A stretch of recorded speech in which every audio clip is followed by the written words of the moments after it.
We're going to turn now to another big story. There are vigils in Minneapolis in the wake of the latest deadly shooting by ICE officers. On Saturday, federal agents shot and killed 37-year-old Alex Preddy. Preddy was a U.S. citizen and intensive care nurse at the Veterans Affairs Hospital in Minneapolis.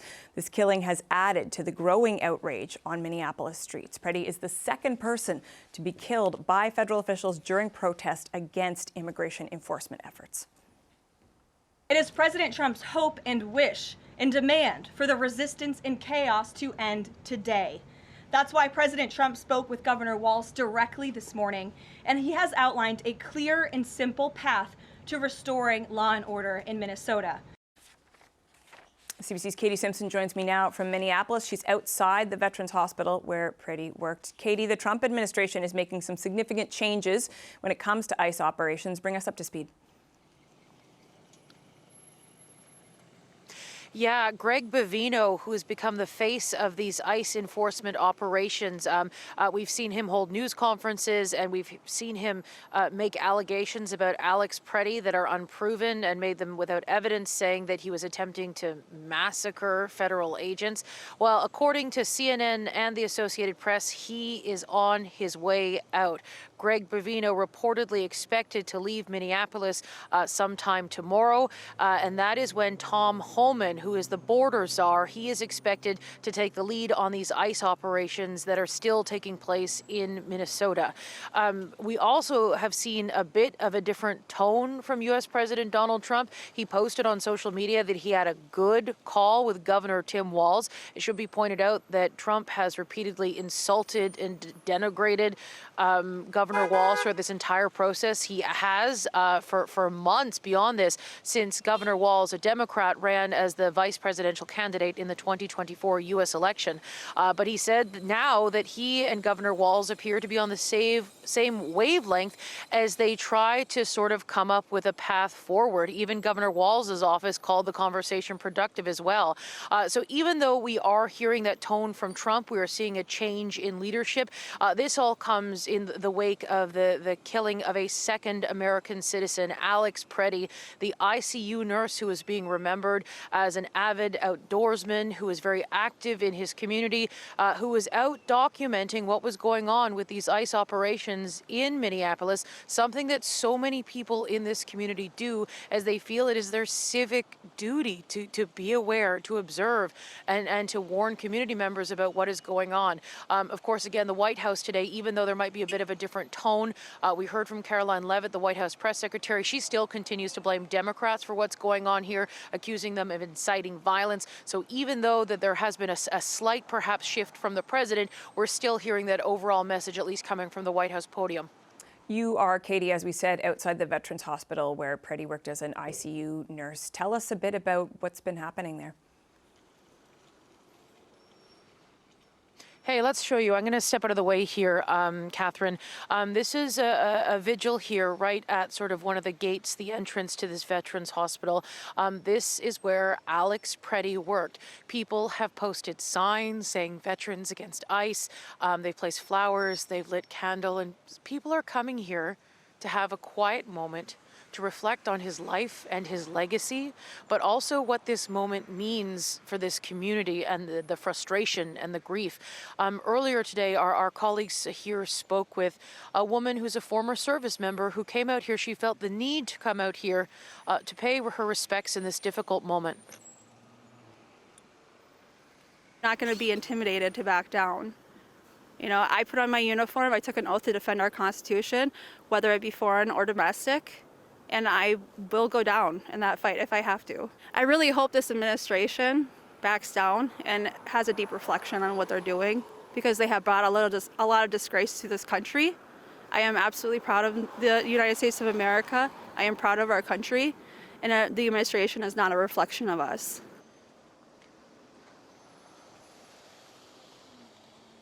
So time and time again, that's the sort of thing we are hearing from people who are coming to this site, whether they're going to the memorial that's downtown near the site of where the shooting took place on Saturday. People are coming together not just to grieve, but to say they will not be intimidated, they will not back down as this continues to as this this moment continues to be very difficult for the people here. People being, I've heard white hot rage twice today from two different people as they describe what's been going on in this community. Thank you very much for your reporting on this, Katie. CBC's Katie Simpson in Minneapolis. Well, we're going to stay in Minneapolis for more now on this story. Aurin Chowdhury is a member of Minneapolis City Council. Hello. Hi, good afternoon. There is so much happening in your community today. The arrival of the border czar, the court cases about possibly removing federal agents from Minneapolis. What are the conversations like right now? What are the people you represent saying to you? The people I represent right now are asking their elected leaders and anyone in power to show up for them.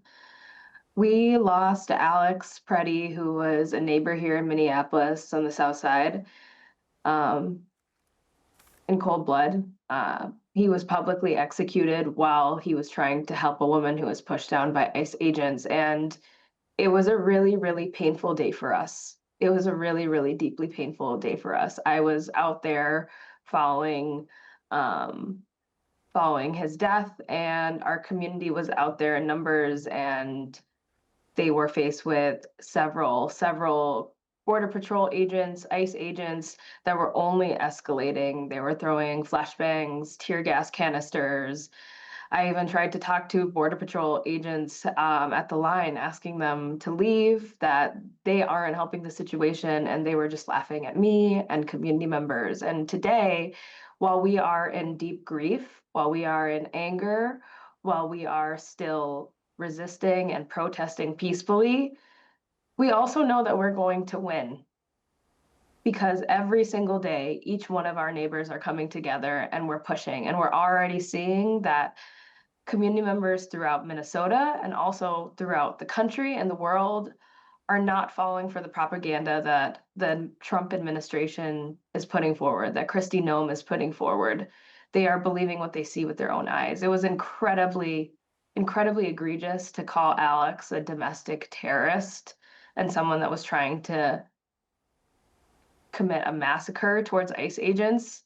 Can I ask you how that is affecting people? I mean, a domestic terrorist, would-be assassin. There's just more and more comments from many across the Trump administration. What has that done to people in Minneapolis?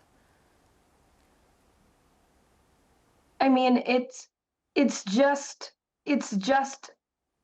maddening to a degree, because we aren't recognizing our nation anymore. We aren't recognizing our country anymore. And so many of us saw that video and we saw who Alex was, and we know that donut shop. That's Glam Doll Donuts. Everyone in Minneapolis knows Glam Doll Donuts. Everyone in Minneapolis knows East Street.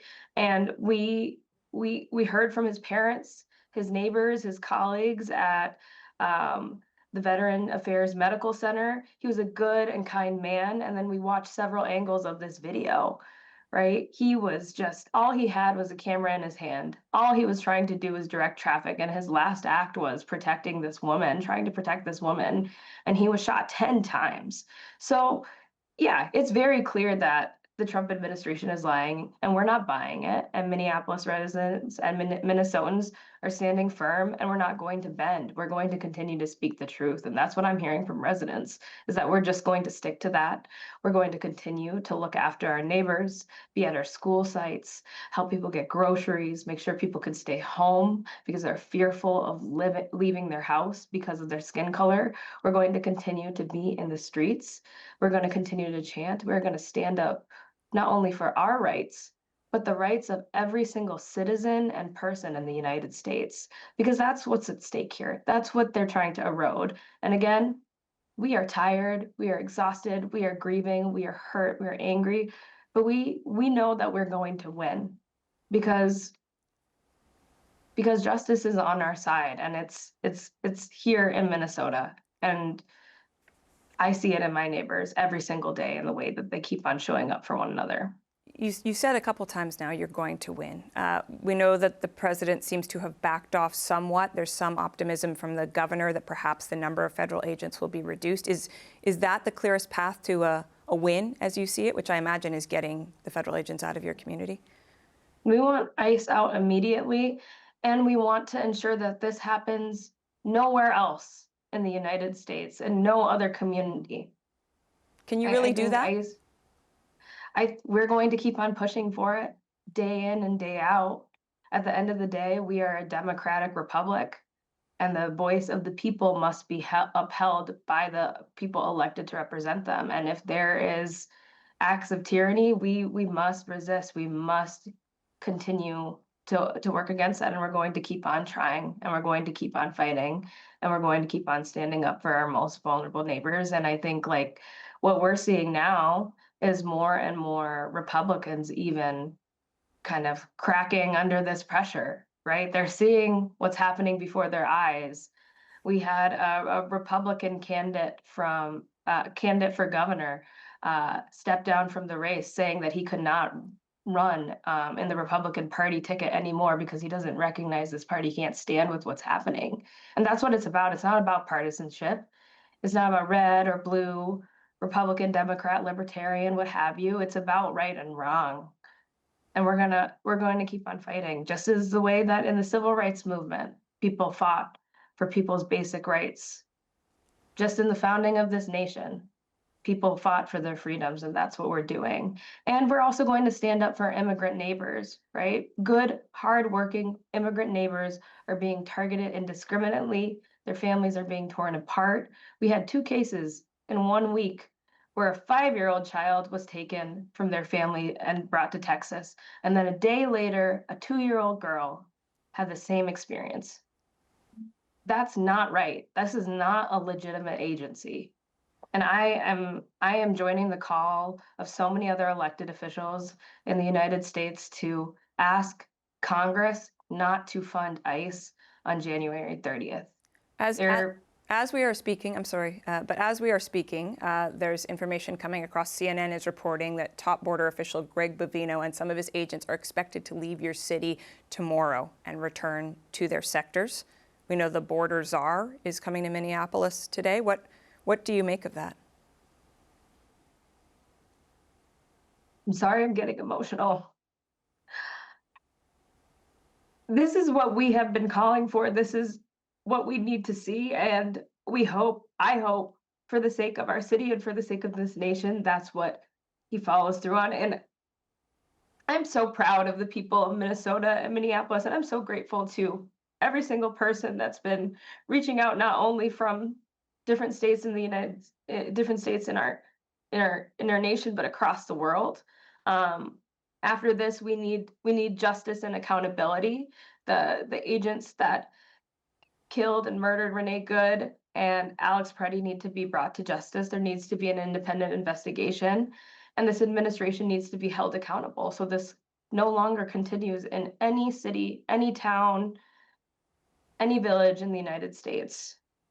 But you feel like this could be it. This is a moment that you've been waiting for. This is what we've been saying. ICE out now, ICE out immediately, ICE out for good. Aurin Chowdhury, thank you very much for this conversation. Thank you so much. One more note on this story. Donald Trump has just said he had a very good conversation by phone with Minneapolis Mayor Jacob Frey, and that border czar Tom Homan will be meeting with him tomorrow.